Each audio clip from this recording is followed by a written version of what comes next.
وأشهد أن محمدا عبده ورسوله المبعوث رحمة للعالمين. اللهم صل وسلم على محمد وعلى آله وأصحابه والتابعين لهم بإحسان إلى يوم الدين. أما بعد، فيا عباد الله اسجدوا للشمس ولا للقمر واسجدوا لله الذي خلقهن إن كنتم إياه تعبدون.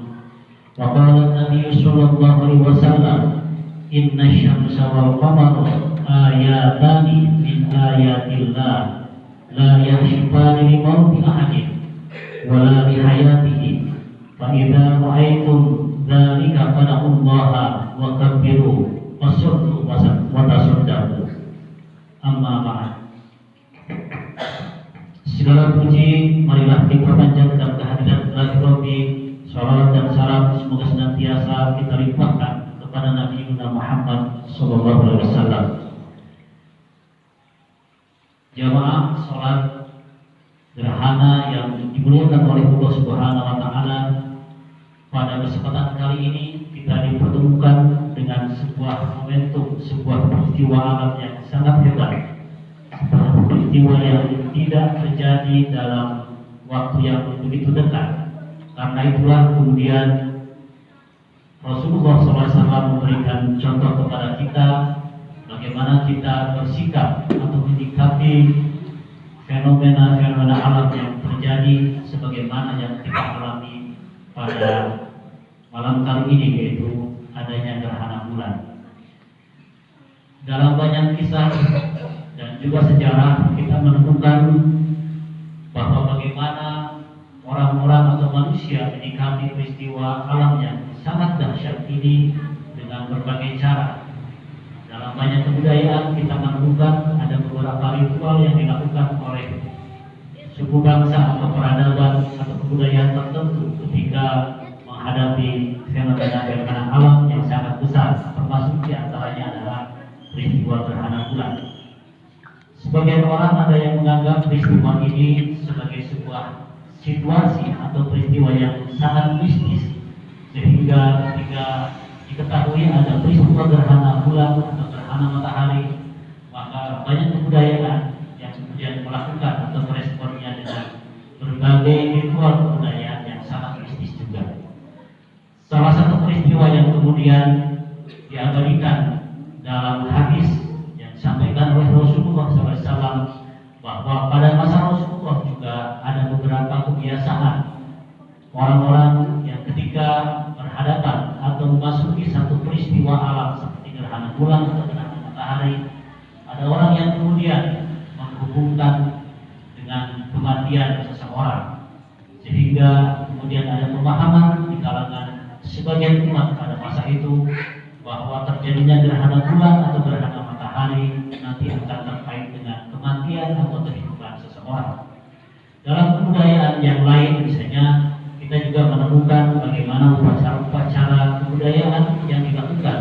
Apakah itu misalnya dengan pemahaman bahwa ketika terjadi gerhana bulan atau gerhana matahari, ada pemahaman di sebagian kebudayaan bahwa itu ada proses bulan kemudian ditelan oleh seekor naga. Pemahaman itu ada dalam kehidupan manusia. Kenapa bisa memunculkan berbagai pemahaman seperti itu? Tidak lain dan tidak bukan peristiwa alam seperti terjadinya gerhana bulan dan gerhana matahari adalah sebuah peristiwa yang sangat luar biasa, peristiwa yang sangat dahsyat.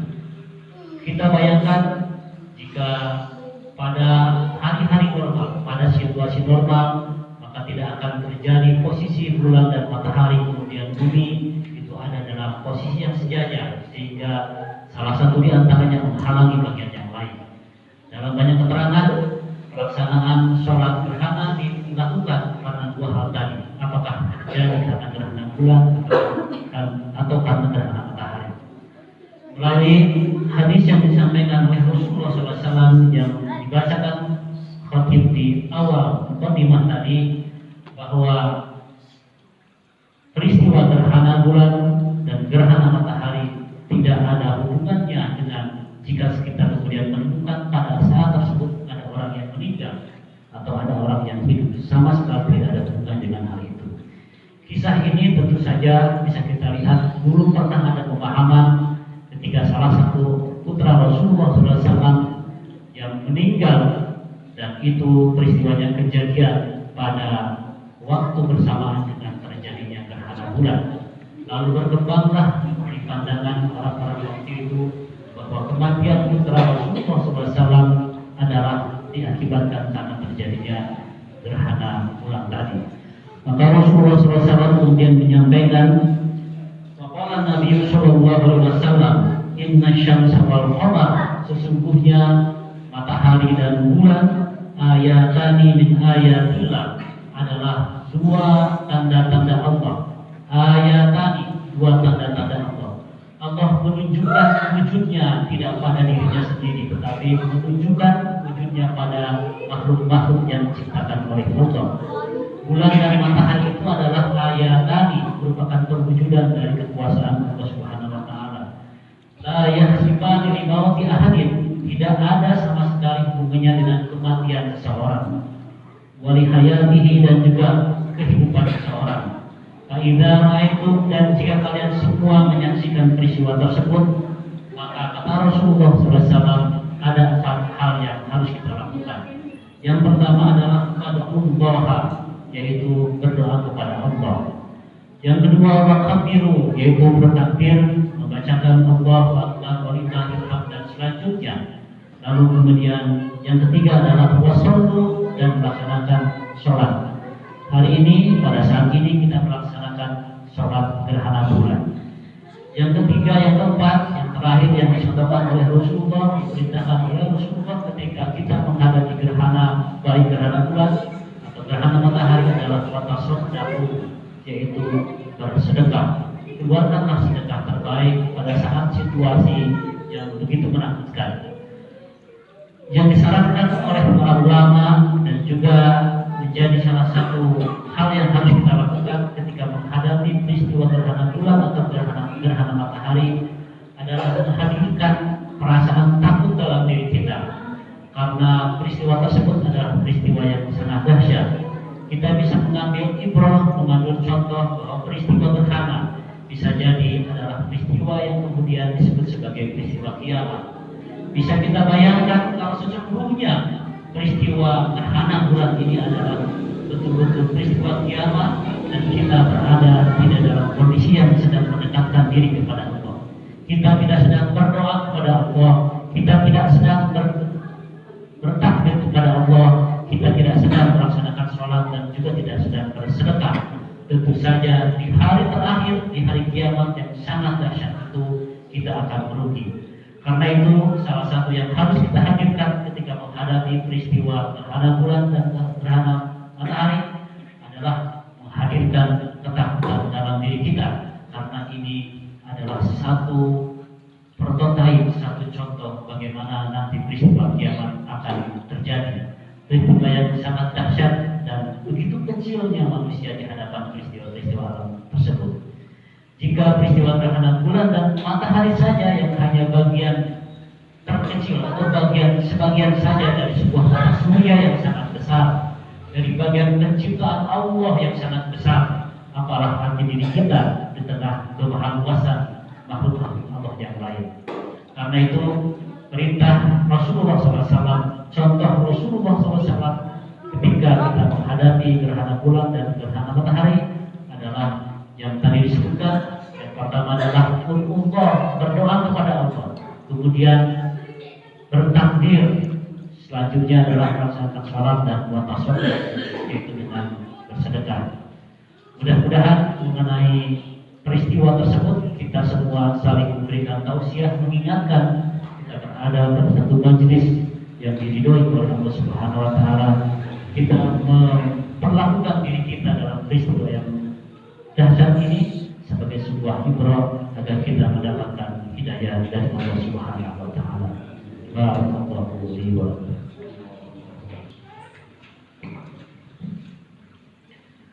Alhamdulillah,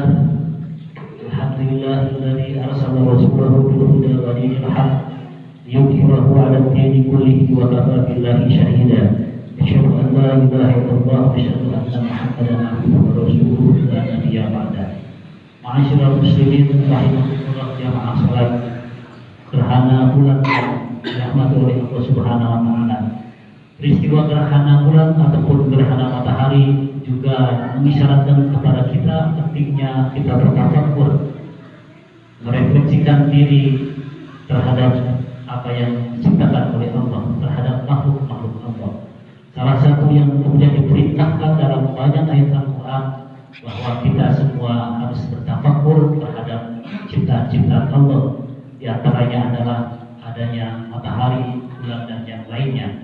Tentu saja perintah tersebut yang akan menjadikan diri kita menjadi manusia-manusia makhluk-makhluk Allah, hamba-hamba Allah yang memiliki kewaspadaan diri, memiliki kesadaran bahwa begitu kecil diri kita, dan kita memahami, menyadari bahwa kita adalah satu titik makhluk di antara makhluk-makhluk yang sangat besar sekali yang diciptakan oleh Allah Subhanahu wa taala.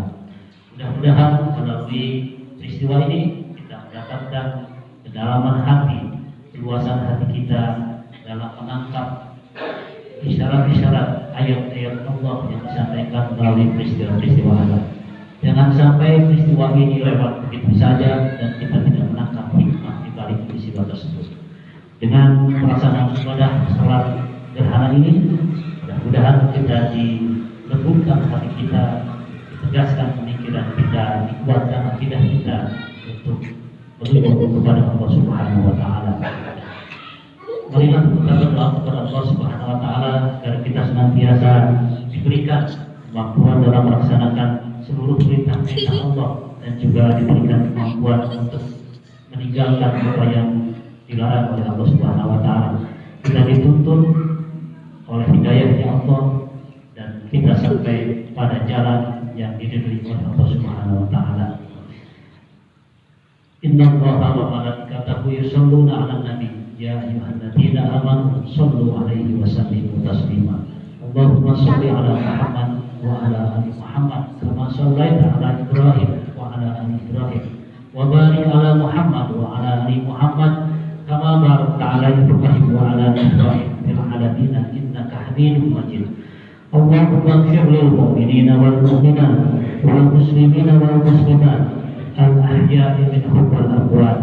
Allahumma a'izzal Islam wal muslimin wa adhil syirka wal musyrikin wansur ibadikal muwahhidin wansurkan nasratad din.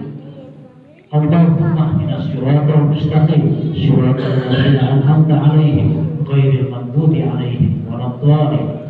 Rabbana zalamna anfusana wa illam taghfir lana wa tarhamna lanakunanna minal khasirin. Allahumma arinal haqqa haqqan warzuqna ittiba'ah wa arinal batila batila warzuqna ijtinabah. Rabbana atina fid dunya hasanah wa fil akhirati hasanah wa qina adzabannar. Billahi fi sabilillah. Wassalamualaikum warahmatullahi wabarakatuh.